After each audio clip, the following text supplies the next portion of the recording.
Hey guys, welcome back to a new video. Sorry for the long break.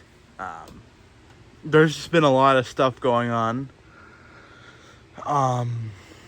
I was working on the painting a brass engine video, and it was one very long time lapse that I filmed for the taking, for doing all the paint prep and all the painting. And it disappeared, so that's why there hasn't been a video on that. And also, I've just been very busy, so figured I would give you guys a layout update and just talk about what's gonna happen moving forward. I have some videos that I can produce and probably will do soon, but just haven't been able to get the time to get those all finished. So we'll just do a layout overview. So it's kind of a mess in here because I was helping a friend who passed away, and I was helping deal with all this stuff. So I've just been going through all the paints and all the tools and stuff to see what's worth salvaging and what's just going to be thrown away. So that's why it kind of looks like a mess. And then on top of that, I made the great decision to tear up my layout. So as you can see, this looks completely different than it used to be. I'll try to put in a photo of it, and because it kind of looked more like this. Obviously, it's a different benchwork layout, but it was all flat. And I was very bored of that. So, literally a week ago, from when I'm filming this, so this is July 17th, I think. A week ago, I've been thinking about it, because I was working on this, and like on the logging line, and I just kind of wasn't happy with the other part. Not because it didn't run well, because I mean my layout ran fine. It's just, it's boring. Especially because it's a dog bone layout. You had to, so you can see right here basically, you have to reach over things, and in the back over there's a yard behind the front track of mainline. So you're reaching over and it's flat, so there's not it's not lifted up, so you're not worried about touching it, because if a train runs through there and you forget about it, it could hit it and you could derail it. So that's why I kind of thought about doing this, and also it just looks cooler, because it doesn't actually get rid of that much operating space, because originally I was going to have some industry in here, and I just still can. It'll be easier to access, because instead of having to reach like this over the track, and you can kind of see where it is, there's a little bit more chance of hitting things. But now that you're just reaching up, it's just, you're not going to hit anything. And I got some structures that I'm gonna build up. And I've just been testing it out. And as you can see, I'm still in the stages of building it. That's why I kind of finished over here. And it's very messy, but this is going to be like this. This plywood is just a little bowed. And how I actually made... So you can see these are the risers, sorry. And basically what I did is I cut 2x4s and then just measured a 2-inch thing and a 2-inch piece of plywood, or 1x4s, and just pumped a bunch out on my table saw, because I have a lot of extra scrap wood and scrap pieces. Now, this may look very complicated to do, but it really isn't, because I use a level, and if you mark a little spot on the level, where the bubble is, and what is a correct angle, you just go all the way around and you do it. And if you have a problem, all you do is unscrew the screws holding this on, and you can just lift that section up.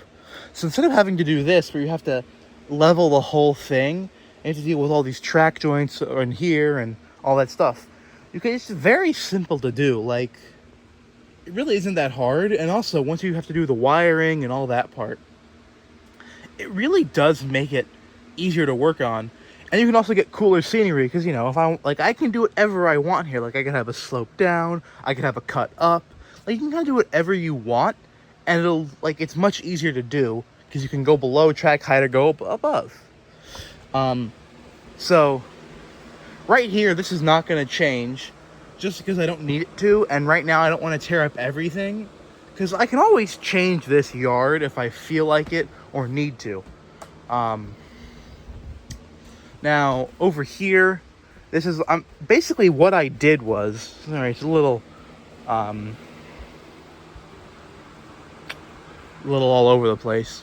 No, because I already had track down here. I had a really good, like, I never had any problems here. So what I just did is I basically just held my finger and just dragged along the Homasote.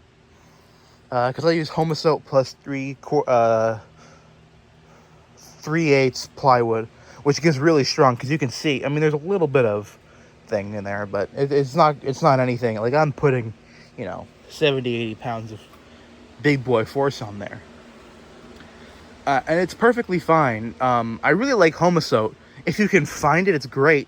Because basically you can just use hand pressure to put nails in, and it'll be fine. Like, you can, like, well, that's not held down, but because there's no nail in that section. But the nails are held perfectly. Like, it's almost as good as plywood, but you don't have to worry about hammering it in and breaking things. Because I can literally just use hand force, and I'm not going to put enough force in with my hand to break any ties or bend them out of shape. Now over here I could get rid of all this stuff because I was just going to take all this up anyway. But like over here, when I'm using a oscillating saw to kind of cut, and you can see what I did here. This is kind of similar to what I did over there, but I just made a mark. Now that mark isn't that great because I was using my left hand and I'm right-handed. And, it'll turn out okay. And I'm not going to cut through the plywood because, well, that's not a wood bit because it's a very dull bit after I got it. I got it and all I've cut is this and it's already smoking. So I feel like it's not meant to cut wood. Also, I can't really use this because this is OSB. Because when I built this part of the layout, I was doing things very cheaply and made mistakes. Not use OSB to build a layout. Use 1x4s and regular plywood. But I'm just gonna cut along here, and I can just take the Homasote and not have to like relay track or relay cork, and then just cut plywood for underneath. Now hopefully I should have enough plywood, but we'll have to see. And I'm thinking about putting a bridge along here. And then over here will all be completely different. This will all be basically from here all the way around is going to be torn up and done again. And this is all nice plywood. So I might just go over to there and do however much plywood I can with what I have. And then come over here and start doing it. Because this is all nice 3/4 inch plywood that I can use, and it'll turn out a lot better than using OSB. But this will all be a second level, and I'm thinking about having an industrial complex here, because all of this and all of that can be gone. So basically, all of this can just be, I could technically just cut off the Homasote and just raise the entire thing, and it'd be perfectly fine. But I would rather have an industrial, like a cool switching operation, than another yard. And then over here I used to have where my second level of my logging camp was going to be, but that's all done. And as you can see, it's kind of a mess in here. Lots of stuff everywhere. That's because it was a fully operating layout, and then I had to put stuff places, because you can kind of see, I had a huge sheet of OSB, which I don't know where that came from. But, stuff like that happens with this. So, yeah. I hope you guys enjoy. I'll try my best to produce videos as much as I can from now on. But maybe not as many review videos because I don't have a place to do it right now that is all set up. So, maybe a little while. I may be able to do them in that corner over there. But thanks, guys, for watching. And if you have any questions, comments, or concerns, let me know. And if you enjoy this style of video or you enjoy anything about brass trains, normally that's what I normally do, but just thought I would let you guys know. Thanks for watching, and I hope you have a great rest of your time awake. Bye.